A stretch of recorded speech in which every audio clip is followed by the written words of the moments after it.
Víctor, ¿cuál es tu pregunta? ¿Por qué hay dos venidas y no hay tres? Muy buena pregunta, fíjate, muy buena pregunta. Aún más, yo estuve pensando en eso. Algunos confunden la segunda etapa de su segunda venida como si fuera una tercera. Hoy vamos a tomar tiempo en explicar ese punto, ¿verdad? Darle mayor información a ese punto de ahí, ¿verdad? Para alumbrarnos con la escritura, para poder estar más seguros cuando hablamos de esto a otras personas. Este tema es sumamente importante porque hay que saber ubicar, ¿verdad?, las diferentes palabras o versículos que tenemos en la escritura. Si no la ubicamos bien, podemos confundirnos. Nuestra clase de hoy se titula La segunda venida de Cristo. El estudio número 19 en su libro, en la base bíblica que tenemos, es Mateo 24, versículo 27 a 39. El pensamiento central. A ver, una dama con pensamiento central. Hermana Ani, ¿usted tiene el libro? Hermana Maribel. La segunda venida de Cristo será un evento sobrenatural que pondrá fin a la gran tribulación y dará inicio al reino milenial de Cristo. Al reino milenial de Cristo. Ahora tenemos el texto, yo sé que ustedes quieren ya darlo de memoria. 24, 27 de Mateo. ¿Quién lo sabe? De memoria. ¿Quién se atreve a ver? Porque como el relámpago que sale del oriente y se muestra hasta el occidente, así será la venida de Cristo. Así será también. Así será también la venida del Hijo del Hombre. Mateo 24, 27. ¿Alguien más? Porque como un relámpago que sale del oriente y se muestra hasta el occidente, así también será la venida del Hijo del Hombre. La venida del Hijo del Hombre, Mateo 24, 27. ¿Alguien más? Un varón, por favor. Un caballero. Gentleman. Yo lo leo.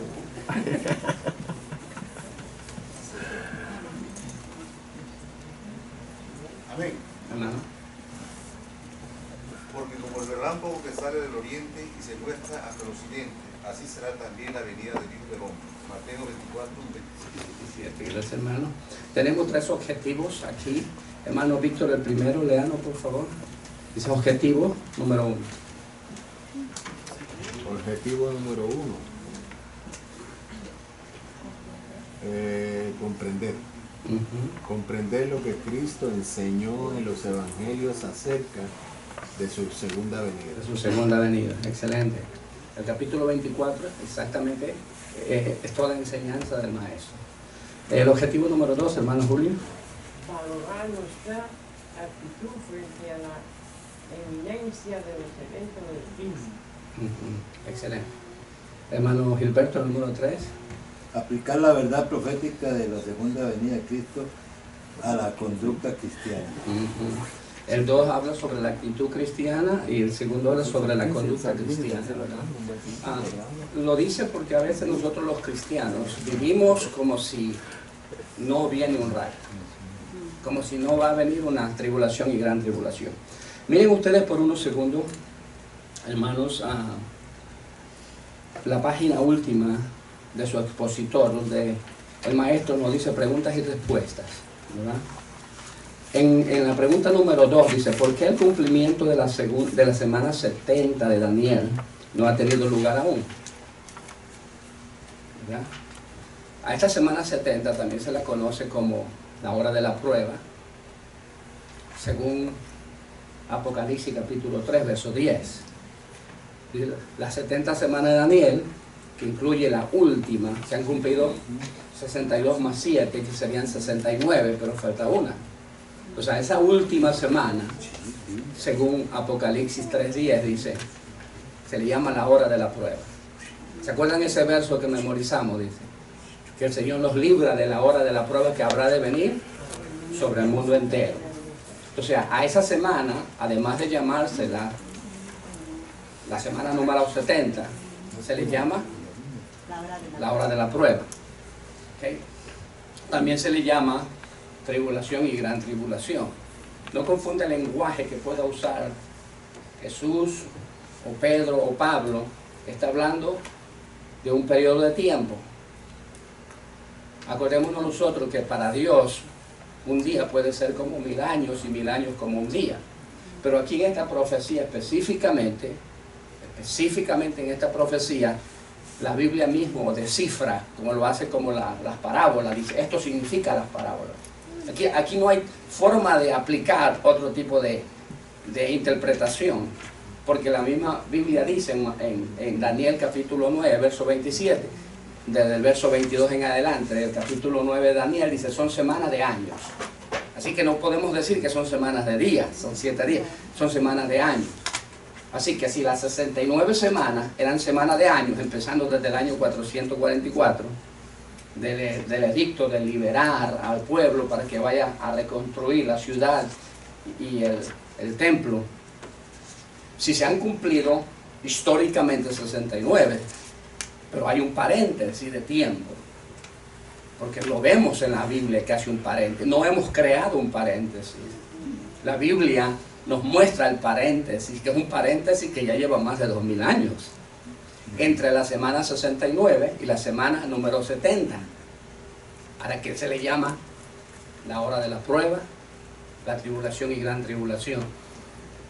Por lo tanto, sabemos nosotros, sin lugar a dudas, que es una semana no de 7 días, sino de 7 años. O sea, pensemos siempre en eso y no vamos a confundirnos en nada. ¿Okay? Lo está diciendo ahí nuestro maestro, dice, después que los judíos rechazaron a Cristo, el reloj profético de Dios respecto a Israel, el reloj profético significa que Dios estableció sobre Israel 70 semanas.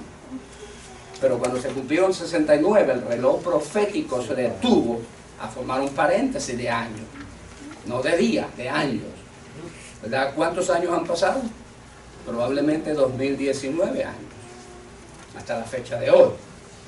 Eso es lo que el escritor está respondiendo a esa pregunta número 2. Después del arrebatamiento de la iglesia, que justamente el inicio de esa semana, hora de la prueba, o de esa semana de 7 años. Dice, el arrebatamiento de la iglesia, el reloj respecto a Israel volverá a andar.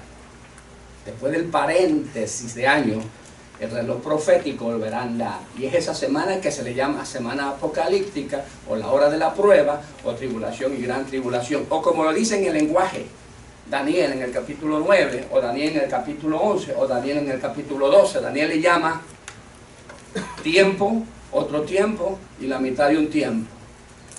Cuando él dice tiempo, tiempo y la mitad de un tiempo, ¿de cuántos años estará hablando? 3 años y medio, porque sabemos nosotros por la misma medida de interpretación que Daniel presenta, que esa semana llamada 70 tiene 7 años. Y si él dice tiempo más otro tiempo, la mitad de un tiempo significa un año más otro año y la mitad de un año. Tiempo, tiempos y mitad. La mitad de un tiempo. Y segundo es tiempos en plural. Ajá. Queriendo decir 2 años. Para que da 2 años. 2 años, gracias hermano, gracias, excelente. En el lenguaje de Apocalipsis nos dice 42 meses. Si no me equivoco, en el capítulo 13 y capítulo 12 de Apocalipsis. Dice 42 meses, lo cual significa ¿cuántos años? 3 años y medio.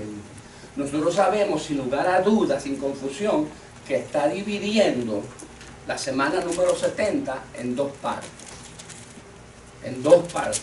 Ahora, digo todo esto porque Jesús, cuando empieza a hablar, presenta señales, lo vamos a mirar aquí, presentan señales del inicio de la semana número 70, pero a veces presenta señales de la gran tribulación. No confundamos las señales del inicio de la semana número 70 con las señales que él dice de la gran tribulación. De la gran tribulación empieza a cumplirse en el segundo periodo de 3 años y medio. Porque los 3 años y medio primero, ¿cómo se llama? Tribulación.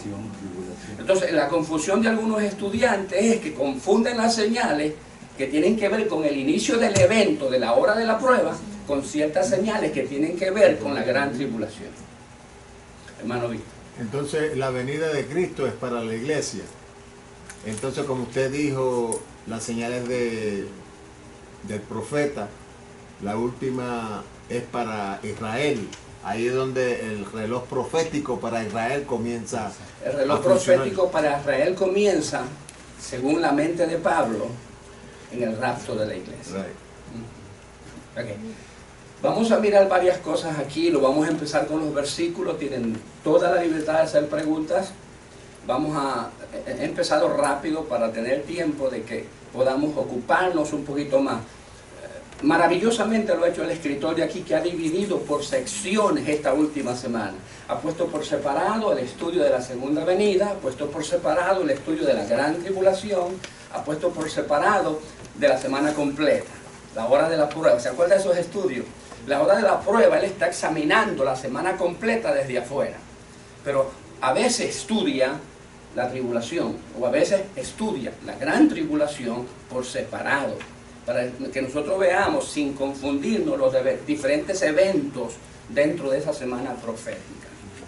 Ok, vamos a empezar con los primeros versículos. El primer versículo dice, que es Mateo 24-27, dice: porque como el relámpago que sale del oriente y se muestra hasta el occidente, así será también la venida del Hijo del Hombre.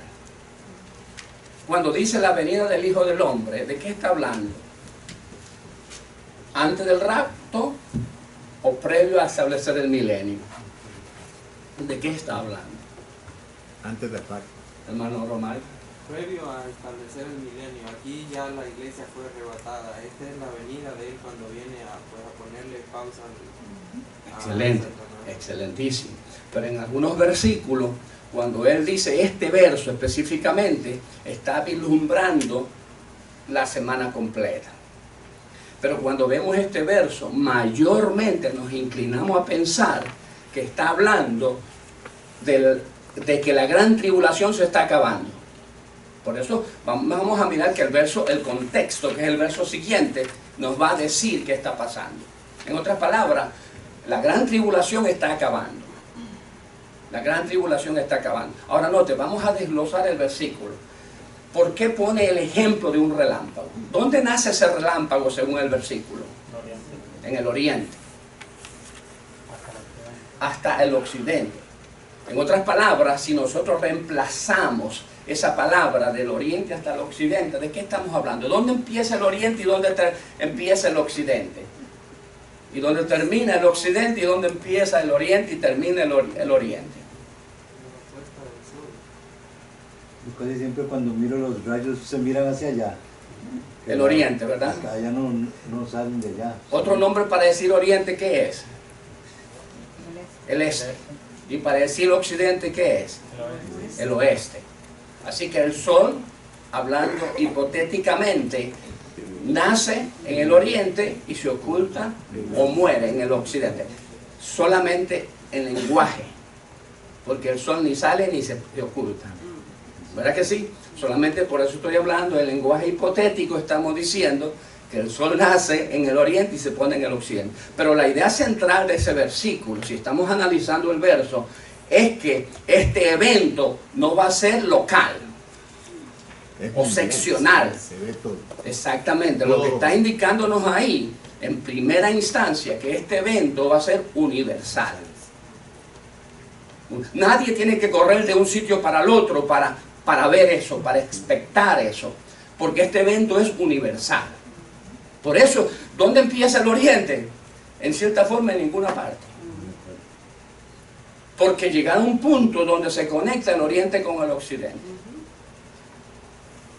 Es sencillamente hipotético el asunto, porque si usted se va moviendo, el oriente usted va a decir que va a empezar en Florida. Y si usted se mueve para allá, para Arizona, y va a decir, no, el oriente empieza allá por Tennessee. Porque a medida que si usted se va moviendo, va a llegar al mismo punto donde se alejó, a Florida. Porque la tierra es redonda. Entonces, básicamente lo que nos está diciendo el escritor aquí, que es un evento universal. Y relámpago, que será, dígame el tiempo, tan rápido. Dígame algo que equivalga a decir más rápido que rápido. A ver, use una palabra española, ¿verdad? Más rápido que un rayo. Rapidísimo, ¿verdad? Y si usted quiere abreviar el tiempo de rapidísimo, ¿cómo lo diría? Un abrir y cerrar de ojos. Cuando nosotros hablamos, dicen, no, yo regreso. Y cuando ya no nos creen que regresamos pronto, decimos, súper rápido. Para que nos crean, empezamos a usar demasiado superlativo en nuestra expresión. ¿Qué tiempo toma para que ese evento sea universal? Súper rápido. Y un segundo.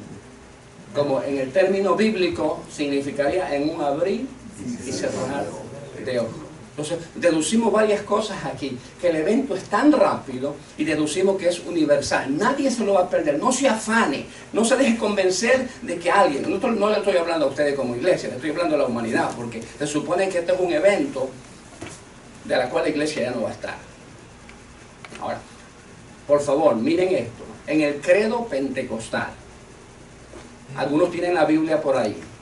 En las primeras páginas de esta Biblia está lo que se llama declaración de fe. En el artículo número 13, yo quiero que ustedes miren el artículo número 13. El pastor la miró la otra vez y nos dijo, ¿verdad? ¿Se acuerda de eso? Sí, esta Biblia no lo tienes ahí. Vamos, porque estas son diseños de la Iglesia de Dios, entonces vamos a leerlo, ¿verdad? ¿Dónde está ahí? Sé que en el artículo 13. Exactamente, declaración de fe, artículo número 3. La mayoría de las iglesias pentecostales tiene este artículo de fe. Dice así textualmente: creemos en la premilenial segunda venida de Jesús. Primero, para resucitar a los justos muertos y arrebatar a los santos vivos hacia Él en el aire. Segundo, para reinar en la tierra por 1000 años. En otras palabras, aquí está dividiendo en dos secciones la segunda venida. La segunda venida la divide en el credo aquí. Primero dice, para arrebatar la iglesia. Y segundo, para establecer su milenio. En otras palabras, este credo en el artículo número 13 dice que la segunda venida de Cristo tiene dos secciones. Arrebatamiento y milenio. Los que han leído el libro de Apocalipsis, escrito por el doctor Calderón, él dice que en la página 40, que la segunda venida de Cristo tiene dos etapas. ¿Ves? Aquí dice dos secciones, yo digo dos secciones. Él dice dos etapas. ¿Qué diferencia hay entre decir etapas y secciones? Ninguna. Es como si digo tiene dos partes. Él dice, arrebatamiento de la iglesia, en el libro de Apocalipsis escrito por él, que vamos a estudiar en el curso de Instituto Bíblico. Él afirma que la segunda venida de Cristo tiene dos etapas. Primero, para arrebatar la iglesia, y segundo, para establecer el milenio. ¿Okay? Por eso, es muy importante saber que no confundamos cuando se refiere señales para todo el evento, para la semana completa, o señales para la tribulación, o señales previo a la gran tribulación, o señales del establecimiento de milenio. Ese es el punto que no debemos confundir palabras. Y usted lo va a ver aquí. Y yo le voy a preguntar para que usted esté seguro de este asunto, de lo que estamos analizando. Porque sería grave error desubicarnos. Porque entonces no podríamos saber qué vamos a predicar. Nosotros vamos a predicar que Cristo viene pronto. Vamos a predicar que la iglesia no pasará por la semana 70. Y nosotros vamos a predicar que el arrebatamiento es el inicio de la semana número 70, la 70ª semana de Daniel. Y por eso tenemos que estar preparados. ¿Amén? Entonces, si nosotros miramos el versículo número 29 de nuestra clase, ¿alguien lo lee, por favor? E inmediatamente después de la tribulación de aquellos días, el sol se oscurecerá y la luna no dará resplandor, y las estrellas caerán del cielo y las potencias de los cielos serán conmovidas. Eso ocurrirá. Eso serán señales cósmicas. ¿En dónde ubicamos esas señales? ¿Antes del rapto de la iglesia? ¿En la tribulación, gran tribulación? ¿O previo al establecimiento del milenio? Son señales cósmicas. Eso será en ese intervalo de cambio entre lo que es la tribulación y gran tribulación. O sea, eso es una señal que compite dentro de la gran tribulación. Cuando esto ocurra, esto es un desastre. Esto no es una crisis, eso es un desastre. Nadie sabrá dónde está, ni qué es arriba, ni qué es abajo, ni si están vivos o están muertos. Porque note bien el tono de este versículo. Dice, el sol se oscurecerá. ¿Qué significa eso? No va a dar su luz. Exactamente. Vida. Los científicos dicen que el sol se está apagando. Yo no inventé esta tesis. Ellos afirman que el sol está perdiendo fuerza. Dice aquí la escritura que el sol se oscurecerá. Si el sol pierde su potencia, noten qué ocurre. Habrá problema en las órbitas de los diferentes planetas que giran a su alrededor. Porque es el magnetismo de la fuerza de la radiación solar que mantiene a cada planeta ubicado en la órbita constante. Y así como la Tierra da un giro de traslación en 365 días y uno de rotación en 24 horas, todo eso se descontrolaría, todo eso se pierde. Si el Sol pierde fuerza y se oscurece, la órbita terrestre y las órbitas de los otros planetas se transforman. Por lo tanto, hay caos, no solamente en la Tierra, habría caos en Marte. Si para alguna de esas fechas el hombre tiene planes de estar allí, también habrá problema en Marte. Porque el Sol controla la ubicación y el funcionamiento de cada planeta en el sistema solar. Y aquí está hablando de la estrella, no está hablando de un cometa, está hablando del Sol. La Biblia no se equivoca cuando dice Sol, es el Sol, es la estrella que mantiene firme a los planetas que giran a su alrededor. Por lo tanto, esto no es un evento sencillo y simple, esto es una tragedia.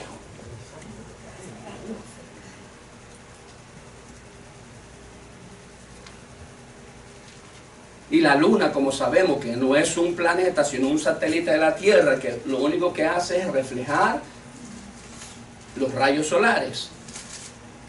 Habrá problemas, probablemente la Luna se acerque o se aleje. Si la Luna se acerca a la Tierra, ¿qué podría pasar? Inundaciones, las mareas, es un descontrol total. Y si se acerca demasiado puede colapsar la Luna con la Tierra. Y si se aleja, probablemente el agua sea absorbida y la atmósfera que cubre la Tierra se deteriore y puede escaparse el agua que está firme y sostenida sobre la superficie de la Tierra. O sea, de cualquier manera, si se aleja la Luna o se acerca a la Luna, estamos en problema. Bueno, la Tierra estaría en problema. Así que esto es una catástrofe terrible. Y si esto se ubica dentro de la gran tribulación, entonces, hermano, estamos en que el número de gente sobre la faz de la Tierra se reduce, no en cienes ni en miles, sino en millones. Habrá muertes por todas partes. Así que esto no podemos ubicarlos antes del rapto ni en la tribulación, sino dentro de la gran tribulación. Y cuando esto esté ocurriendo, probablemente esté cerca de Jesús dejarse ver por todo el mundo para establecer el milenio con la iglesia. No hay otra forma de ubicarlo, no hay otro lugar para poner eso. Lo veo calladito. Okay, vamos al verso 30. Entonces aparecerá la señal del Hijo del Hombre en el cielo. Escuche bien esto que dice, no dice en los cielos, se dice en el cielo. Okay, y entonces, cuando dice en el cielo, significa que en la atmósfera terrestre. Ese es el primer cielo. Y entonces lamentarán todas las tribus de la tierra y verán al Hijo del Hombre viniendo sobre las nubes del cielo con poder y gran gloria. Esto no puede ponerlo usted antes del rapto. Este versículo 30 tiene que ver con el momento en que aparece para auxiliar a Israel, que está a punto a morir. Esto ocurre cuando todas las naciones del mundo, así como está pasando, juicios de Dios, alboroto y descontrol cósmico, la maldad no se acaba. Unos estarán asustados, pero seguirán siendo malos. Y las naciones se pondrán juntas en una gran confederación, porque el propósito de ello es destruir Israel. Destruir Israel. Para esta fecha es muy probable que muchas islas no estén. Para esta fecha es probable que muchos países habrán desaparecido y muchas islas habrán desaparecido. En versos de Apocalipsis dice que muchas islas desaparecerán. Por supuesto desaparecerán. Si hay problemas en el Sol, si hay problemas en la Luna, si hay problemas en la órbita de los diferentes planetas, por supuesto que la Tierra ya no es la misma. Por lo tanto, mucha parte de la Tierra desaparecerá, en muchas áreas de los océanos saldrá a flote. Y muchas islas desaparecerán. El propósito de Dios aquí no es de alarmarnos, sino de prepararnos.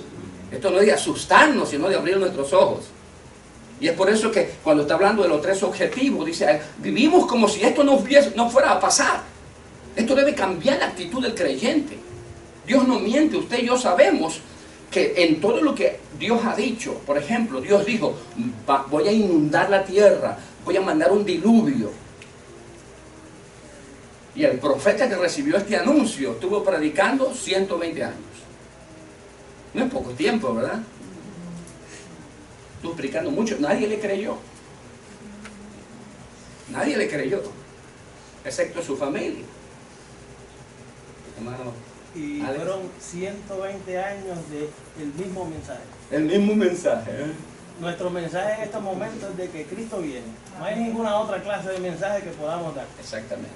Aunque la gente se aburra, porque se aburrieron los que veían a Noé por 120 años predicando, viene un diluvio. Nosotros, la prédica que debemos dar es que Cristo viene pronto. El mundo está dividido en 2 partes, los conversos y los inconversos. ¿Verdad que sí? No es sorprendente que el inconverso no crea el mensaje, o que piense que es una fábula. Porque mucha gente piensa que esto es una fábula. La gente dice, oh, fue una fábula el diluvio, fue una fábula la creación de Adán y Eva, es una fábula que la torre de Babel se cayó y que se confundió las lenguas, se paralizó la torre, es una fábula. La gente piensa que el mensaje que predicamos es una fábula, por eso nuestra actitud no cambia.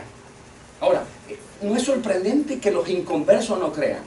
El problema es que aún los conversos no asumimos una actitud de que eso es verdadero. Eso sí es un grave problema, porque eso puede tornarse en una señal, que esta sí es una señal previa a la hora de la prueba, la apostasía. Y vamos a leer unos versículos, por favor, no queremos que se confunda lo que es la apostasía, y la voy a leer después que lea el versículo que está aquí un poquito controversial. Todavía no llegamos a los versos muy controversiales, ¿verdad? Así que vamos a leerlo para que el tiempo no nos sorprenda. ¿Alguna pregunta? Espero que no. Gracias. Número 31, verso 31. Pero alguien que nos lea. Y enviará a sus ángeles con gran voz de trompeta y juntarán a sus escogidos de los 4 vientos desde un extremo del cielo hasta el otro. Víctor, ¿dónde ubicas tú ese verso? En la gran tribulación. Exacto.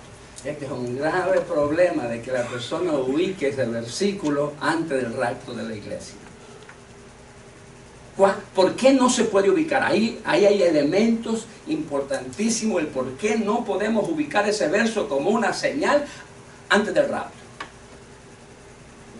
Que le enviaran sus ángeles. Víctor. Primeramente, el versículo que leímos anteriormente, entonces aparecerá la señal del Hijo del Hombre. En el rapto de la iglesia nadie va a ver al Hijo del Hombre, nadie va a ver a Jesús. Muy bueno. Las trompetas sonarán y el Espíritu Santo hace que la iglesia se levante.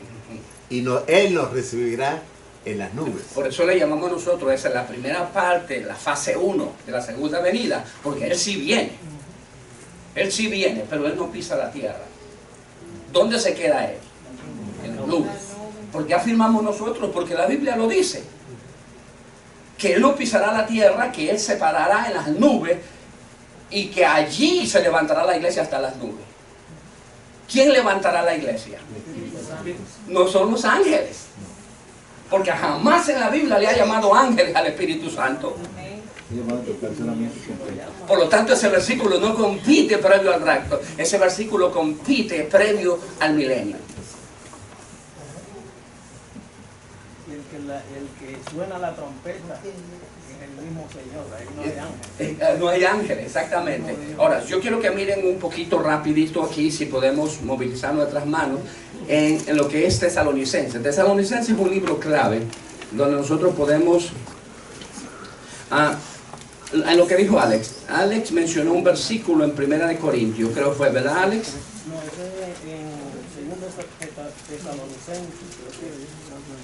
Miremos el 1 de Corintios 15, verso 50, por ejemplo. Ya, voy a leer eso para que tengamos un poquito de luz con respecto a lo que estamos estudiando. Verso 50, primera carta a los Corintios, capítulo 15, verso 50. Dice: pero esto digo, hermanos, que la carne y la sangre no pueden heredar el reino de Dios, ni la corrupción heredar la incorrupción. Aquí os digo un misterio. No todos dormiremos, pero todos seremos transformados. En lo que decía Víctor hace un momento, el verso 52, en un momento, en un abrir y cerrar de ojos, a la final trompeta. Esto es aplicable al principio de la semana 70 y esto es aplicable al fin de la semana 70. Porque ambos momentos serán como un abrir y cerrar de ojos. El rapto de la iglesia será como un abrir y cerrar de ojos, y el establecimiento del milenio al fin de la gran tribulación también será como un abrir y cerrar de ojos. Por lo tanto, dice aquí, a la final trompeta, Alex, lo que tú decías, ¿ok? Porque se tocará la trompeta y los muertos serán resucitados. ¿De qué está hablando ahí? ¿De la gran tribulación previo al milenio o del rapto? Rapto, excelente, del rapto. Por eso quería leer ese versículo ahí. Ahora, vayamos a Tesalonicenses, capítulo 2, segunda, por favor. Segunda Tesalonicenses,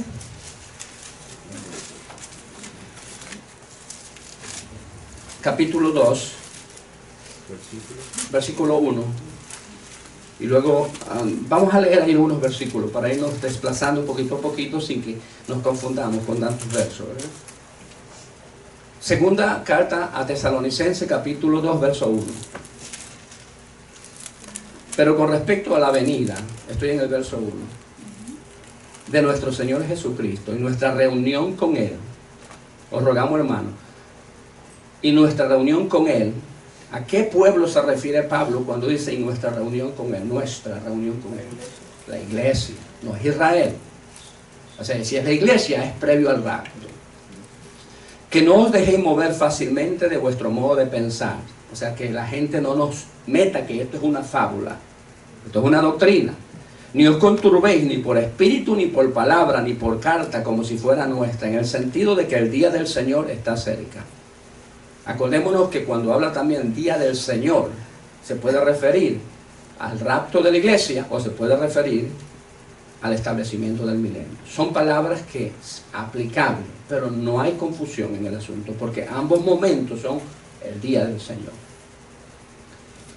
Nadie os engañe, verso 3, en ninguna manera, porque no vendrá sin que antes venga la apostasía. Esta señal de apostasía es para previo al rapto o después del rapto. Previo al rapto de la iglesia. Excelente.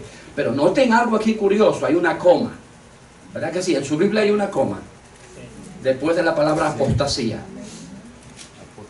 Porque inmediatamente, hermanos queridos, inmediatamente que sucede el rapto de la iglesia, se manifiesta el hombre de pecado. Por lo tanto, hombre de pecado ya no es rapto de la iglesia, sino que sería ¿qué cosa? Tribulación. Porque el hombre de pecado no puede manifestarse antes del rapto de la iglesia. ¿Por qué no puede manifestarse? Porque hay alguien que lo detiene.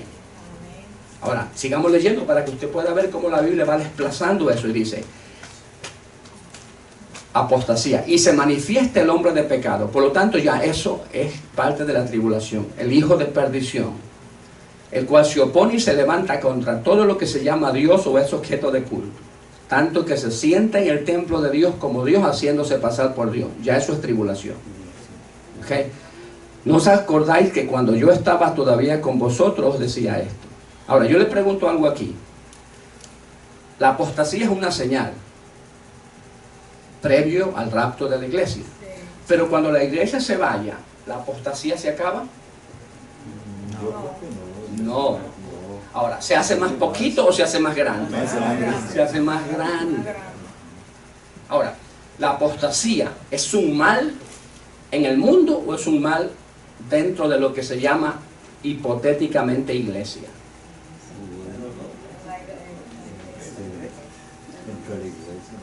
La apostasía es un mal dentro de un pueblo supuestamente llamado iglesia. Y eso es terrible, hermano. Hoy en día lo podemos ver. Y eso es terrible. ¿Y qué es la apostasía? Cuando el mismo pueblo pierde el camino. Cuando el mismo pueblo pierde la visión. Es cuando el mismo pueblo empieza a no creer. Es cuando el mismo pueblo empieza a volcarse contra la doctrina sana. Y empezamos a maquillarla de cosas. Es por eso que usted y yo tenemos que velar por la sana doctrina. Ahora, ¿desde dónde vamos a empezar a velar la sana doctrina? ¿Exigiéndole a la gente o exigiéndonos nosotros mismos? Excelente. Porque Pablo lo dice bien claro, no siendo yo que siendo heraldo de muchos, yo mismo venga a perder. Porque muchos me dirán en aquel día, en tu nombre hicimos milagros y prodigios. Y él los dirá, porque predicaron el evangelio, pero no vivieron el evangelio. Uno se salva no por predicar el evangelio, uno se salva por vivir el evangelio, por el fruto del Espíritu. Cuando nosotros llegamos más abajo del versículo 7, porque ya está en acción el misterio de la iniquidad. Solo que hay, el verso 7, Tesalonicenses 2:7. Solo que hay en quién al presente lo detiene. ¿Quién? Es un pronombre personal. ¿Quién es ese? El Espíritu Santo. No hay duda que es el Espíritu Santo.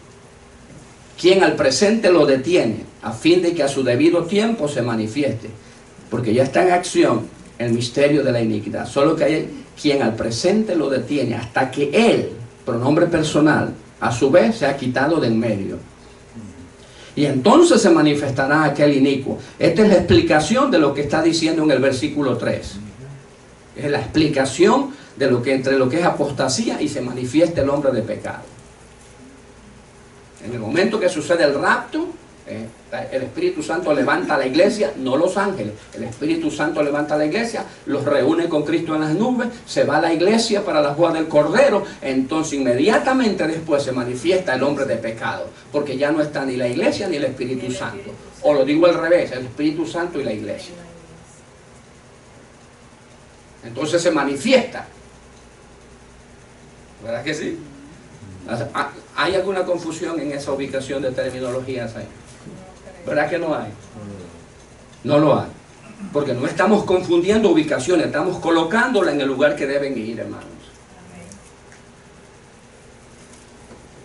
Y entonces se manifestará aquel inicuo, verso 8, a quien el Señor matará con el espíritu de su boca y destruirá con el resplandor de su venida.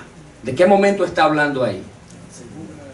De cuando venga a establecer su milenio. Si usted lee Apocalipsis, dice que en el momento que aparece Jesucristo a rescatar a Israel, Él matará a la Babilonia, a la gran Babilonia, a la adúltera, al falso profeta, al anticristo. Vivo los quemará, dice ahí. A la bestia, vivo los quemará. Y a Satanás, al jefe de jefes, al jefe del cartel, el líder de la mafia, lo atará con el poder de su fuerza. Aleluya. ¿Ah? Así que eso no se puede perder de ubicación. Eso es exactamente previo al establecimiento del milenio. Por eso es su venida, no se equivoca, porque decir su segunda venida es hablar del rapto y segunda venida es hablar de previo al milenio, porque ambas etapas pertenecen al mismo tiempo. Terminología, segunda venida de Cristo. Pero vemos la diferencia, que aquellos que se salven dentro de la gran tribulación, el doctor Calderón dice, y piensa igual que yo pienso, él dice, aún más, lo dicen en la clase anterior, que habrá mucha gente que se salve. Y yo pienso que en el amor de Dios va a pasar así. Que no solamente va a haber salvos judíos, salvos hebreos, sino que va a haber salvos gentiles también. Porque Dios tiene su gente. Ahora, eso no es fácil. Eso no es fácil, no se lo garantizo ni se lo recomiendo, hermano. Aún más, nunca predicaré de eso, esto es una clase. Yo no voy a predicar en ese tiempo, ni voy a predicar, bendito sea Dios. Yo me voy a arañar para subirme en la nave de Cristo. Así que usted tiene que venir a los cultos siempre. Acabemos con las excusas. Acabe con la excusa. No hay nada en este mundo que debe interesarle a usted. Nada, porque nada vale más que su salvación. Amén. Pongámonos a cuenta. Sí, Señor. Hermana, facilita. No lo voy a preguntar. Lo más probable es que en ese tiempo, como dice la palabra, lo más probable es que no haya salvación para que aquel que escuchó y rechazó la palabra, solamente para aquellos que nunca han escuchado la palabra, porque dice la Biblia que Él enviará un espíritu engañoso para que crean a la mentira, por cuanto no quisieron creer a la verdad, lo que quiere decir que ya rechazaron a la verdad. Así es que lo más probable es que para ese tiempo, los que ya rechazaron la verdad en el tiempo en que se pudieron haber convertido, ni en ese tiempo lo aceptarán, sino que con el espíritu engañoso son condenados. Sí. Sabemos nosotros que los 7 años, esos 7 años son pruebas, son castigos de Dios para la humanidad. La Biblia lo dice. Nosotros sabemos, porque la mayoría de aquí somos padres, fueron padres, son abuelos, son hijos, llegarán a ser padres, y sabemos nosotros que cuando nosotros corregimos y castigamos a un hijo, nosotros vemos a nuestros hijos reaccionar y sabemos que a unos nos amarán y otros nos odiarán. Habrá hijos que después de un castigo le dicen, ojalá te mueras. Pero hay hijos que se someten. Usted sabe eso, que no estoy inventando. Que cuando nos castigan, nosotros vamos a ir, ¿qué dijiste? ¿Qué dijiste? Porque nada bueno dijo, yo se lo aseguro. Algunos que después del castigo, unos aprendemos y nos sometemos y otros nos rebelamos más. Siempre. Lo mismo pasa con los prisioneros en la cárcel. Unos se rehabilitan y otros se ponen peor. Dicen, que yo salga. Están maquinando. Y a veces salen que no se grave, todo lo que me imaginé yo. Y personas que han puesto inocentes salen rebeldes. Claro que sí. Y entonces sí empiezan a hacer maldad. Claro. Entonces, imagínense, nosotros conociendo el corazón del hombre, frente a esos juicios de Dios, mucha gente maldecirá a Dios, aborrecerá a Dios, se pondrá contra Dios. Pero habrá otros que se dobleguen y puedan creer. O sea, ambos casos nosotros sabemos que puede ocurrir. El ejemplo lo tenemos en la cruz. Ejemplo en la cruz, excelente. Muy bueno.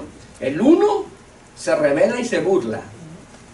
El otro se arrepiente y se humilla. Y Jesús le dice, hoy estarás conmigo. Ustedes ven frente a una situación de dolor, de muerte, porque eso no era fácil. Los tres estaban sufriendo, ¿verdad?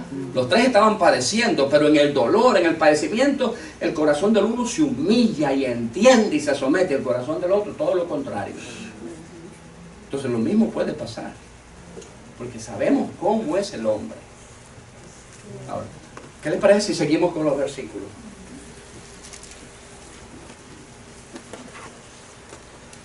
El versículo número 32. De la higuera aprended la parábola cuando ya sus ramas están tiernas y brotan las hojas. Sabéis que el verano está cerca. ¿Dónde ubica usted este versículo? ¿Antes del rapto? ¿En medio de la tribulación? después de la gran tribulación? ¿Antes de qué? Antes de todo. Exacto, qué bueno. ¿Ves qué fácil? Usted lo hace muy bien. Antes, eso lo está diciendo antes de que empiece la semana 70.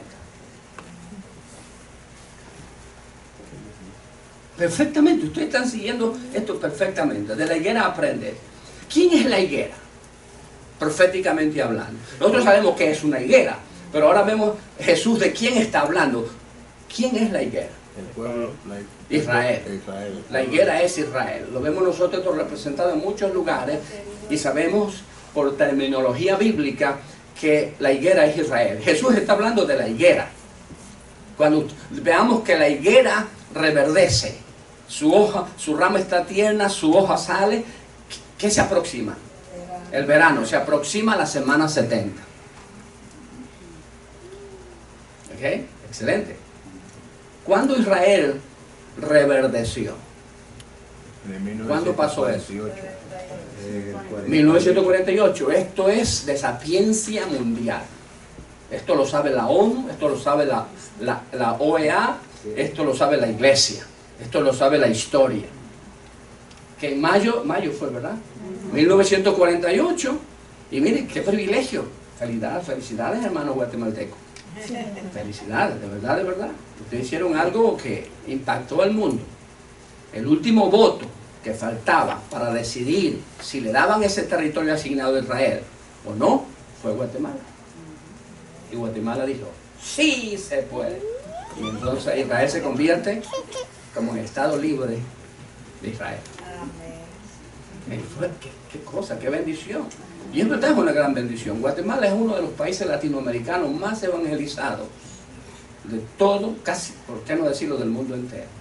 En Latinoamérica está lo que se llama Guatemala, Puerto Rico, como los lugares donde se ha evangelizado enormemente. Dios ha bendecido Guatemala.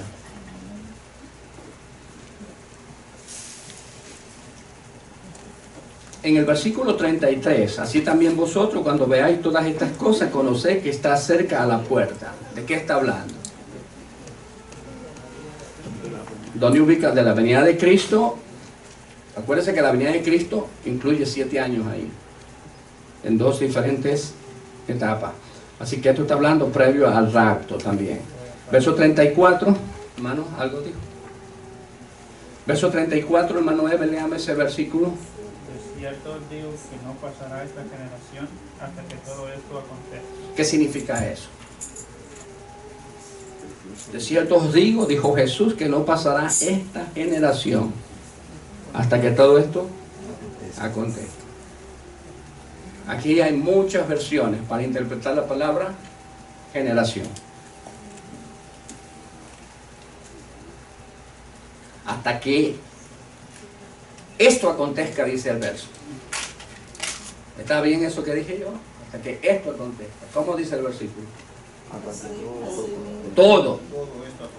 Entonces, ¿de qué está hablando? Cuando dice de todo esto acontezca, ¿de qué está hablando? De todo esto que va a pasar, de lo que... De la semana número 70, de los 7 años. Está hablando de ese periodo en su totalidad. Dice que no pasará esta generación hasta que todo esto acontezca. ¿Por qué es necesario entender esto? Porque no habrá un paréntesis de año dentro de la semana 70.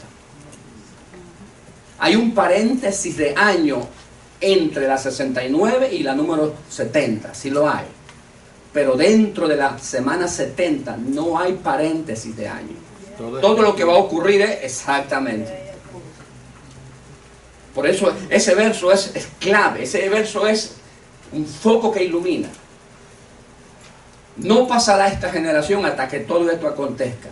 No habrá espacio de tiempo, no habrá paréntesis de tiempo dentro de esa semana número 70.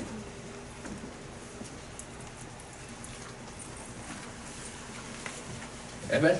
Yo sé que tienes que decir algo, ¿eh? Sé que la tienes ahí en la lengua, en la punta de la lengua. ¿Qué es una generación? Romario. Está hablando, quisiera entenderlo o lo que entiendo, esta generación se está refiriendo a la generación que va a vivir esta semana, que no va a pasar, que es la generación del tiempo, que pasará el pacto, que pasará la semana de la gran tribulación. O sea, esa generación no se va a terminar, sino que toda esa generación va a pasar eso. No, cuando dice no pasará esta generación hasta que todo eso acontezca, no está hablando de la generación histórica en que Jesús está viviendo. No se refiere a esa generación. Dos cosas que tenemos que aclarar aquí es, primero, ¿a qué generación se refiere él? Y segundo, ¿cuánto es una generación? Porque en ambas situaciones hay misterios ahí, ¿verdad? Ahora, es escatológico, no se refiere a su generación. Todo esto es parte del tiempo que dure la plenitud de los gentiles. Del momento que ocurra un evento importante, que ya ocurrió, ese evento ya ocurrió, porque nos lo está diciendo en el versículo 32. ¿Cuándo ocurrió ese evento para empezar a contar la generación? Lo dice en el verso anterior, en el verso 30. Después de que Jesucristo vino a salvar. En el momento que en el momento que llegó Jesucristo. Leen el verso 32. Ahora, lo importante es, ¿desde cuándo empieza? Sabemos nosotros desde cuándo empieza a contarse la semana, las 70 semanas. ¿Desde qué año empiezan a contarse las 70 semanas? Del retorno de Israel. Del convertirse Israel en un país. Acuérdense que la semana empieza a contarse desde el edicto del año 444, no me equivoco, ¿verdad? Ok, empiezan a contarse 7 semanas más 62, que serían 69. Sabemos que terminan las 69 semanas con la muerte del Mesías príncipe. Y ahí se termina, ahí concluyen las 69 semanas y empieza un paréntesis de años que es la plenitud de los gentiles, la edificación de la iglesia formada por Jesucristo. Ahora, Cristo está diciendo en el verso 32, está diciendo, aprender, ¿cuándo pasará esto? Aprender de la higuera. Cuando la higuera reverdezca, es que se acerca el verano. Verano significa se acerca a la semana número 70. Si nosotros reemplazamos la palabra verano, lo que está diciendo que el verano, la semana 70 empieza a cumplirse. Está cerca. Entonces, ¿cuándo empieza a contarse esa generación a la cual él se refiere? Puede ser en el 48. Puede ser en el 48. La Biblia no dice es en el año 1948. Pero nosotros sabemos que en el año 1948 Israel reverdece. Como nación. Como nación. Como nación, porque no había una nación llamada Israel antes de esa fecha. Había un pueblo regado, desparramado por todo el mundo. Pero desde el 1948 se le asignó un territorio y existe ahora un país llamado Israel. En todo el mundo hay esfuerzo y ayuda para que todo Israel vuelva. Para que eso ocurra. Para que eso ocurra. Hay personas que están haciendo lo posible para que todos esos judíos vuelvan a Israel. Y hay profecías, ¿verdad? En los labios de los profetas en el Antiguo Testamento dicen que Israel regresará a su tierra. Pero antes del 48 decíamos, pero ¿a qué tierra va a regresar? Pero ahora sí entendemos a qué tierra, porque ya hay un territorio asignado y sabemos, muchos de ustedes han viajado allí y saben dónde está. Por lo tanto, hay un territorio asignado a Israel, la higuera reverdece, empieza a contarse desde esa fecha, 1948, una generación. Una generación. Ahora, ¿cuántos años es una generación? Algunos escritores dicen que una generación es 100 años. El escritor también en el estudio, ¿cuánto leyeron el estudio de esta clase? Él dice, ¿verdad?, que en algunas mentalidades judías es 100 años. Pero nosotros tenemos versículos en la Biblia, dice que una generación pueden ser 70 años o pueden ser 80 años. Ahora, si nosotros empezamos a aplicar la matemática nuestra, lo primero que yo haría es sumar 1948. La hermana ya está haciendo. 1948 más 80 o 1948 más 70. Pero eso era la longitud de que la persona iba a vivir. Una generación. Una generación. ¿Ya? Yo creo que esto es algo diferente a ese versículo.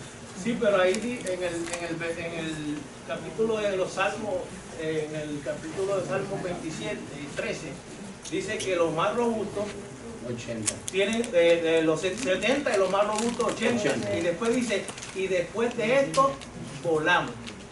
Lo dice muy claramente.